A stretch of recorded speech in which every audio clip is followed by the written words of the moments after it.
Bible బడికి స్వాగతం. ఈ వీడియోలో అప్లై చేసుకునే విధానాన్ని నేర్చుకుందాం. మీ నెట్ బ్రౌజర్లో www.biblebuddy.com అని టైప్ చేసి ఎంటర్ చేయండి. మా వెబ్సైట్ ఓపెన్ అవుతుంది.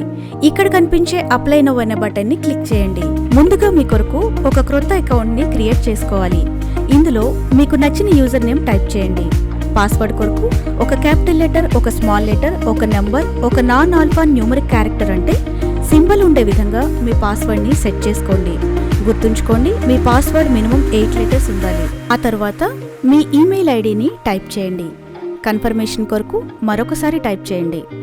తర్వాత మీ పేరు, ఇంటి పేరు, మీరు ఉండే ప్రాంతం, ఇప్పుడు మీరుండే దేశం, మీ ఫోన్ నెంబర్ని టైప్ చేసి క్రియేట్ మై న్యూ అకౌంట్ని క్లిక్ చేయండి. ఇప్పుడు బైబిల్ బడి నుండి మీ మెయిల్ బాక్స్కి కానీ స్పామ్ ఫోల్డర్కి కానీ మెయిల్ వచ్చి ఉంటుంది. ఆ మెయిల్ ఓపెన్ చేస్తే మీ అకౌంట్ క్రియేట్ అయినట్లే. ఇప్పుడు బైబిల్ బడి వెబ్సైట్లో లాగిన్ బటన్ని క్లిక్ చేసి మీ యూజర్ నేమ్, మీ పాస్వర్డ్ని టైప్ చేసి మీ అకౌంట్కి లాగిన్ అవ్వగలరు. ఇప్పుడు కోర్సెస్ అనే బటన్ని క్లిక్ చేసి బైబిల్ బడి మీకు అందించే కోర్సులలో మీకు నచ్చిన సబ్జెక్ట్ని ఎంపిక చేసుకుని దాని మీద క్లిక్ చేయండి. ఇప్పుడు ఈ కోర్సులో ప్రవేశించడానికి సెండ్ పేమెంట్ అనే బటన్ని క్లిక్ చేసి కోర్స్ రుసుమును పేటిఎం ద్వారా కానీ, గూగుల్ పే ద్వారా కానీ, నెట్ బ్యాంకింగ్ ద్వారా కానీ చెల్లించగలరు. ఇప్పుడు యు ఆర్ ఎన్రోల్డ్ అనే బాక్స్ మీకు కనిపిస్తుంది. ఆ తర్వాత మీరు ఎంపిక చేసుకున్న కోర్సులో ఉన్న పాఠ్యాంశాలను వరుస క్రమంలో నేర్చుకోవలసి ఉంటుంది.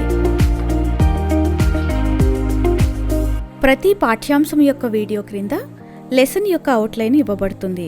ప్రతి పాఠమును పూర్తి చేయడానికి క్విజ్లోని ప్రశ్నలకు జవాబులు ఇవ్వవలసి ఉంటుంది. దీనికోసం క్విజ్ మీద క్లిక్ చేసి అటెంప్ట్ క్విజ్ నౌ అనే బటన్ని క్లిక్ చేయండి. ఇందులోని ప్రశ్నలకు సరైన జవాబులు ఎంపిక చేసి చివరగా కనిపించే ఫినిష్ అటెంప్ట్ బటన్ని క్లిక్ చేయండి.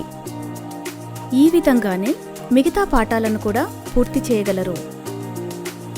బైబిల్ బడి అందించే 12 కోర్సులను ఇదే విధంగా పూర్తి చేసి కేవలం 1 సంవత్సరంలోనే డిప్లొమా ఇన్ థియాలజీ అనే సర్టిఫికేట్ మరియు గ్రాడ్యుయేషన్ని పొందగలరు.